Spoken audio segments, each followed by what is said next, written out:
Ang pangalan ko ay Juan Crisostomo Ibarra. Nag-aaral ako sa Europa sa nakalipas na 7 taon. Bumalik ako sa Pilipinas matapos kong mabalitaan ang magkamatay ng aking ama.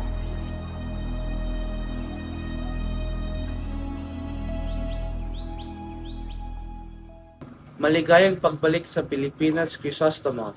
Salamat. Kamusta ka na, Kapitan Tiago? Binigyan mo talaga ako ng magandang babalik. Ayos lang, Crisostomo. Sumama ka sa akin. Ipapakilala kita sa mga bisita.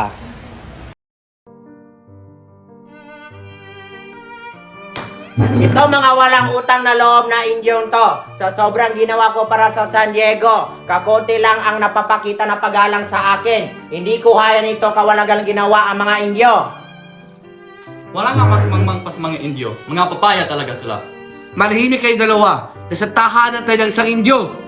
Si Kapitan Tiago ay palagi mabait sa mga Espanyol. Huwag ka mag-abala, lalo na sa inyong lahat.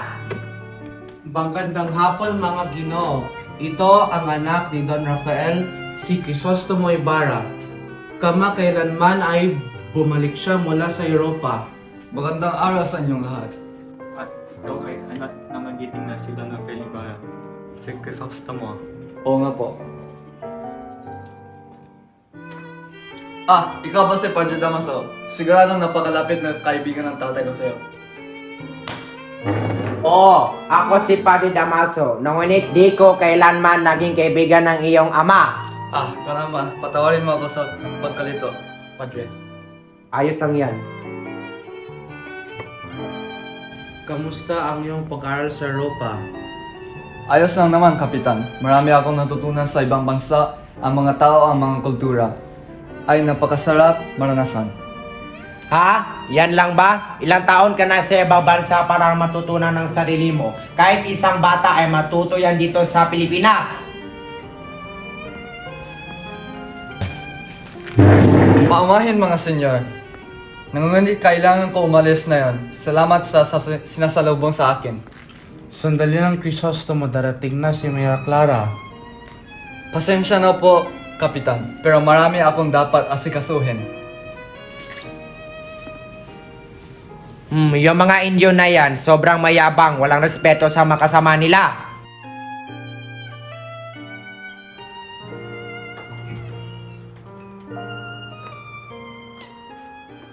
Sanyay, mag-ilan ka. Kung hindi, huwag matulad ka sa ama mo.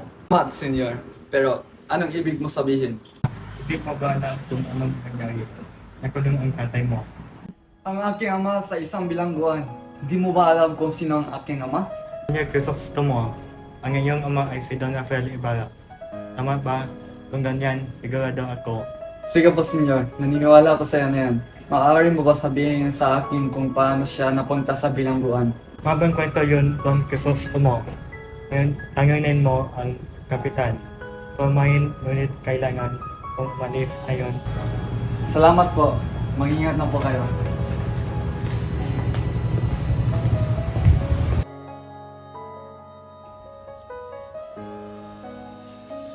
Bakit ang lalim yung isip mo masyado, Ama? Pinagpala tayo ng Diyos. Kung nandito lang, sana natin kasama natin ang nanay mo. Mas mabuti pa. Kalimutan mo na nakalipas, Ama. Dapat matulog ka na. Makapagod pa ikaw. Maria, nandito na si Crisostomo. Ano? Si Crisostomo? Nandito na siya?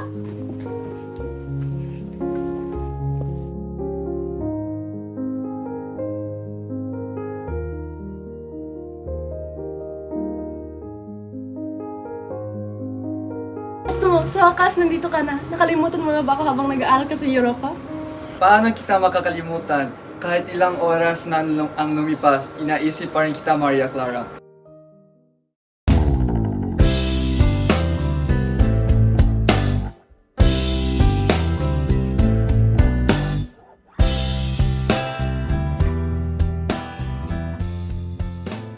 Patawarin mo ako, mahal. Pero kailangan ko mapupunta sa San Diego. Sige, malapit na tayo magkita ulit. Paalam, Crisostomo.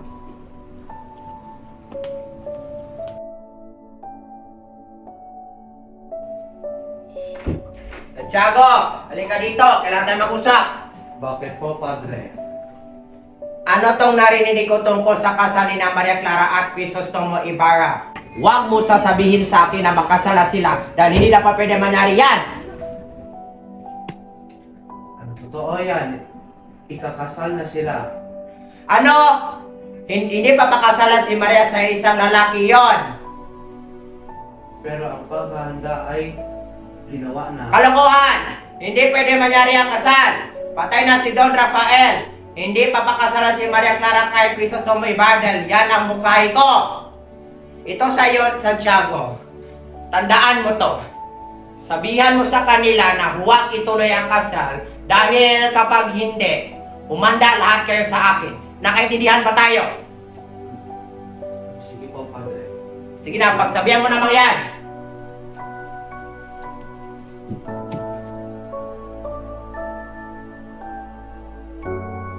Pagkatapos nun, lumabas si Ibarra para hanapin ang libingan ng kanyang ama, para lamang malaman ang mas malala pa.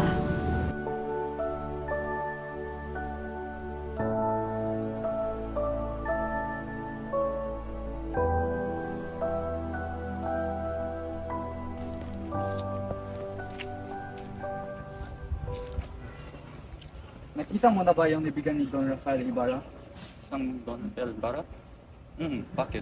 Maaari mo ba kung sabihin mo sa akin asan ito? Oo, pwede. Pero walang banggay. Ha? Bakit? Inutusan kasi akong na para na dalhin ko sa sementeryo ng insect. Talaga? Ginawa mo yan? Huwag kang mag-alala sa iyo. Dahil umulan din ng gabi. Yuri, tinapon ko na lang siya sa ilog. Galit na galit si Ibarra at gusto niyang harapin ang padre sa kanyang ginawa. Anong ginawa mo sa ama ko? Sabi ko, anong ginawa mo sa ama ko? Nakamali ka! Wala akong ginawa sa tatay mo! Ganun ba? Talaga? Talaga! Ang pinalinan ko si Padre Damaso!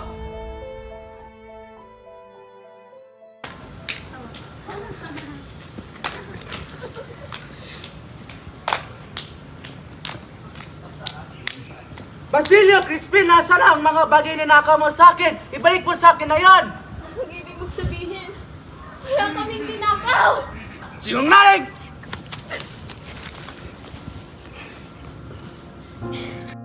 Huwag mo po kami saktan! Tama na po! Tumimik ka kaya! Nakatakas si Basilio kay Padre Salvi at tumakbo pabalik ng bahay upang sabihin sa kanyang ina na nasa kumbento si Crispin. Bakit? Bakit nandyan si Crispin? Kinuha nila si Crispin. Nakusahan nila si Crispin ng pagnanakaw sa kumbento. Huwag kang mag-alala. Ako na ang bahala. Matulog ka na.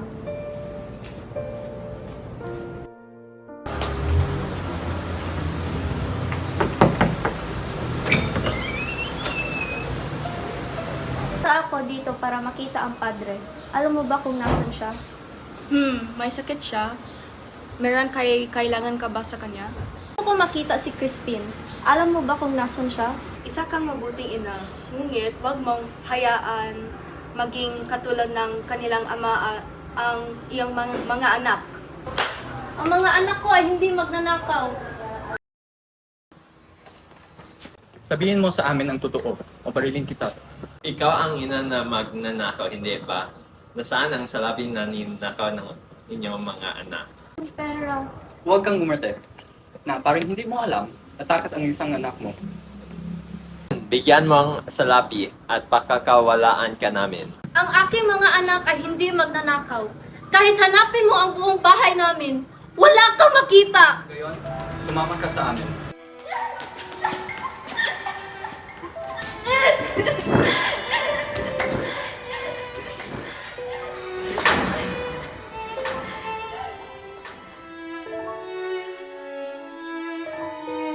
Basilio! Crispin! Nasaan na kayo? Basilio! Crispin! Basilio!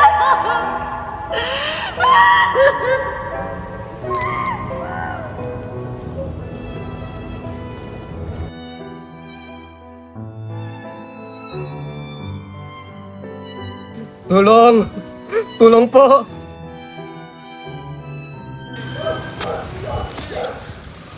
Maraming Salamat, Senyor Crisostomo. May kang kaaway, Senyor Crisostomo. Mag-iingat ako kung ako'y ikaw. Umanhin, pero kailangan ko mag-umalis.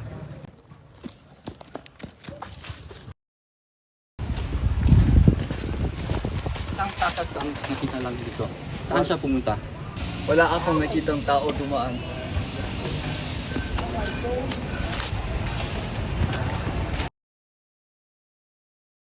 Ito mga Indio, ang gayong simpleng arkitektura, ngunit hindi nila kaya maitatayagan ng sariling struktura. Napalaking biro nila, mga kalokohan. Malo ka siya sa huwag mo siyang pansinin. Ang mga Indyong to ay kumikilos sa parang alam nila ang lahat. Pagkatapos ay pumunta silang lahat sa Europa at para silang mahinyo. Paparusahan ng Diyos sa mga taong ito sa bandang huli. Ang ama ng isang maharas na hayop ay namatay sa isang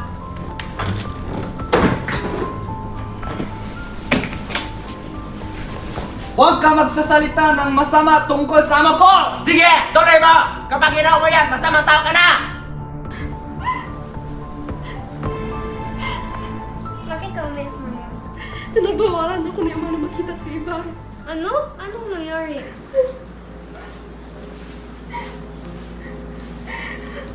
Santiago, ano ibig sabihin nito? Inutusan ako ni Padre Damaso na pagbawalan siya makita kay Ibarra kung sisirain niya ang ating buhay. At pumayag ka! Tumigil ka na sa pagyak. Hindi ko kayang makalaban sa kagustuhan ni Padre Damaso. Pero bakit? Bakit mo kailangan sundin si Padre Damaso? Alam mo na ang kaya niyang gawin sa atin. Huwag kang maalala, si Padre Damaso ay may kamag-anak na manggagaling sa Espanya at siya ang iyong pakakasalan. Ang tanga mo, Santiago. Hindi pwede basta-basta mapabago ang pag-ibig ng kanya. Hindi ako makakalaban sa kagustuhan ni Padre Damaso, sisirain nila ang ating buhay.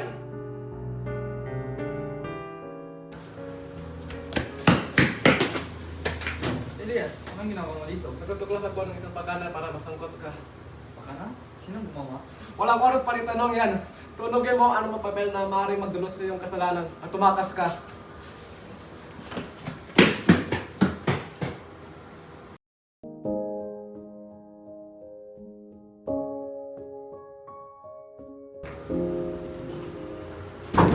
Bukasan mo ang pinto! O sisirain namin.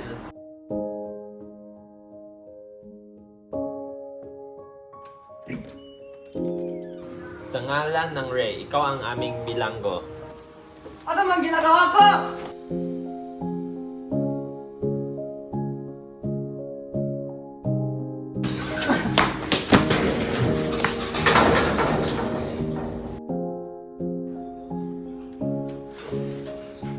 Elias, ikaw ba yan? Crisostomo! Oo, ako nga. Dinala nila ako sa bilangguan. Ngunit pinalaya ako ni Elias.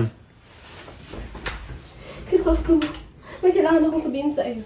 Kung kailangan mong malaman ng totoo, ang totoong pagkatao ng ama ko ay lumalantad, habang ang anak ko ay... Kung ngayon, sige, ngunit marinig ako may kakasal ka na. Oo, yan ang hinihingi ng ama ko. Pero kahit ano mangyayari, Crisostomo, ikaw pa rin ang aking mahal. Ano mangyayari sa'yo kapag umalis ka? Isang ako takas, malapit na nila malaman nandito ako kayo. O sige na, Crisostomo, umalis ka na bago pa ikaw nila mahuli. Nakipagkita si Ibarra kay Elias upang makabuo ng planong pagtakas. Senyor, ngayon nakatakas ka na. Kailangan mong puntahan ng ibang bansa. At gawin ng ano?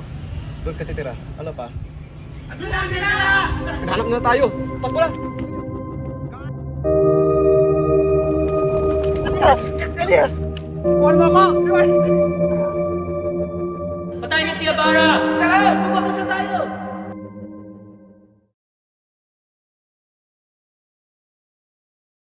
Anak ka ba niya? Opo, senyor. Anong gagawin mo sa kanya?